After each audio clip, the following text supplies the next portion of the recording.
नमस्कार दोस्तों, आप सुन रहे हैं धार्मिक रेडियो, जहां हम आपको भारतीय संस्कृति और पुराणों की अद्भुत कहानियां सुनाते हैं। आज हम आपको सुनाने जा रहे हैं एक ऐसी कहानी जो आदर्श पुत्र भक्ति का प्रतीक मानी जाती है। ये कहानी है श्रवण कुमार की, जिन्होंने अपने माता पिता की सेवा में अपना पूरा जीवन समर्पित कर दिया।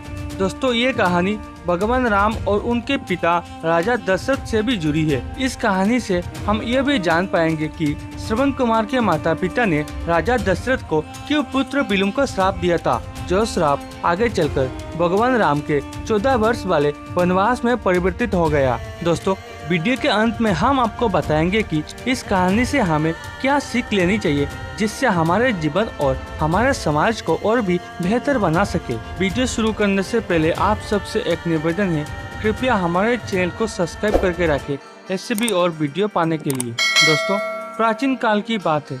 एक समय में श्रवण कुमार नाम का एक युवा ब्राह्मण अपने अंधे माता पिता के साथ जंगलों में रहता था।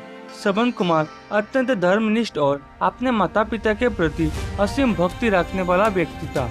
उसके माता पिता वृद्ध और दृष्टिहीन थे, जिनकी सेवा श्रवण कुमार अपने जीवन का परम धर्म मानता था। श्रवण कुमार का बचपन से ही यह लक्ष्य था कि वो अपने माता पिता की हर आवश्यकता को पूरा करे। वो दिन रात उनकी सेवा में लगा रहता था।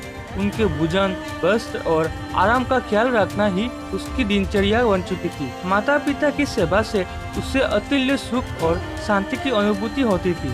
उसकी निस्वार्थ सेवा और समर्पण ने उसे संपूर्ण आर्यवर्त में आदर्श पुत्र बना दिया।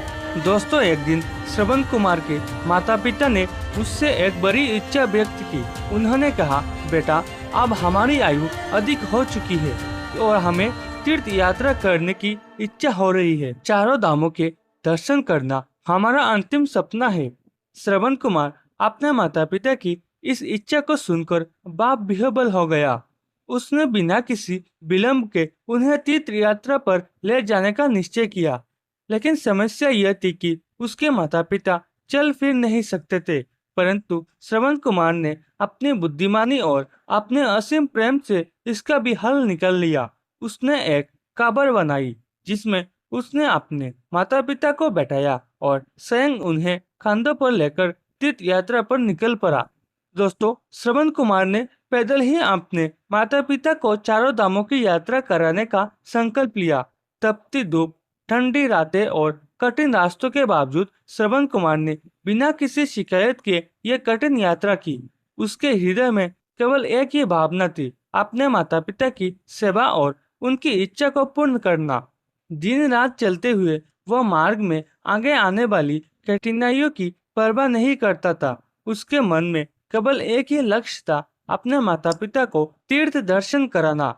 यह यात्रा कई दिनों तक चली और आखिरकार वे लोग सरयू नदी के किनारे पहुंचे, जहां श्रवण कुमार ने अपने माता पिता को विश्राम करने के लिए कहा और स्वयं नदी से पानी लाने गया। दोस्तों, अब इस कहानी में आता है एक दुखद मोड़।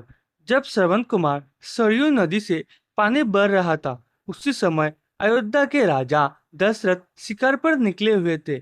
उन्होंने झाड़ियों के पीछे से पानी भरने की आवाज सुनी और उसे किसी जंगली जानवर का भ्रम समझकर तीर चला दिया। तीर सीधा श्रवण कुमार को जा लगा। श्रवण कुमार तीर लगते ही चीख पड़ा। राजा दशरथ आवाज सुनकर वहां पहुंचे और श्रवण कुमार को घायल अवस्था में देखा। उन्हें अपनी भूल का एहसास हुआ और वे बेहद दुखी हुए। राजा ने तुरंत श्रवण कुमार से माफी मांगी और कहा कि वे उसकी कोई मदद करना चाहते हैं। श्रवण कुमार ने दर्द भरी आवाज में कहा, राजन, मेरे माता पिता अंधे हैं और वे मुझे यहाँ पानी लाने के लिए भेजा है।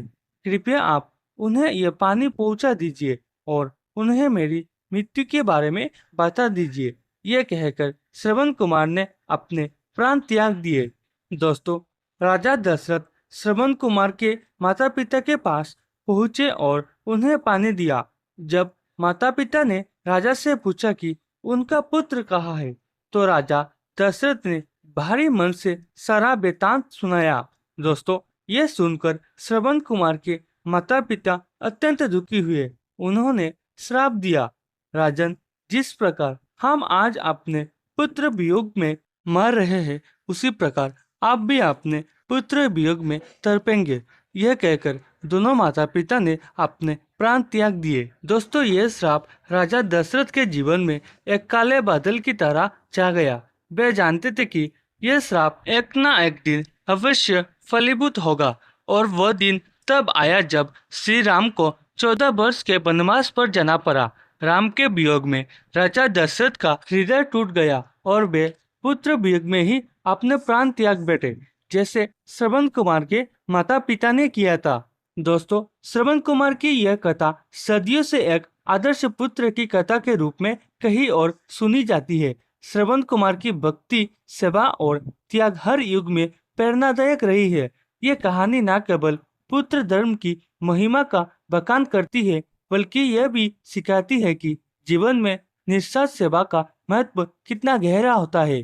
दोस्तों, श्रवण कुमार का जीवन हमें यह याद दिलाता है कि जिस समाज में वृद्ध और माता पिता की सेवा को सर्वोच्च स्थान दिया जाता है, वही समाज समृद्ध और खुशहाल होता है। दोस्तों, आज के इस आधुनिक समाज में व्यक्तिगत स्वार्थ और व्यक्तिगत उपलब्धियों को अधिक महत्व दिया जाता है। श्रवण कुमार की कथा हमें यह सोचने पर मजबूर करती है कि हमारे जीवन में माता पिता और बुजुर्गों का क्या स्थान होना चाहिए। दोस्तों, श्रवण कुमार का निस्वार्थ प्रेम और सेवा का भाव आज भी हर माता पिता की उम्मीद है। वे चाहते हैं कि उनके बच्चे उन्हें वही सम्मान, प्रेम और देखभाल दे जो श्रवण कुमार ने अपने माता पिता को दी।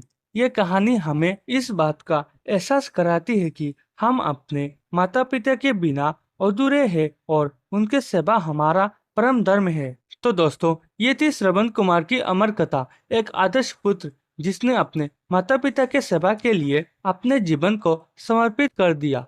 इस कहानी से हमें बहुत कुछ सीखने को मिलता है, खासकर उन मूल्यों को जो आज के समय में कहीं खोते जा रहे हैं। अगर आपको यह कहानी प्रेरणादायक लगी तो कृपया हमारे चैनल धार्मिक रेडियो को सब्सक्राइब करें और ऐसे ही और भी दिलचस्प कहानियों के लिए हमारे साथ बने रहे। मिलते हैं अगले वीडियो में। तब तक आप इस वीडियो को लाइक करें, कमेंट करें और अपने दोस्तों और परिवार वालों के साथ वीडियो को शेयर अवश्य करें।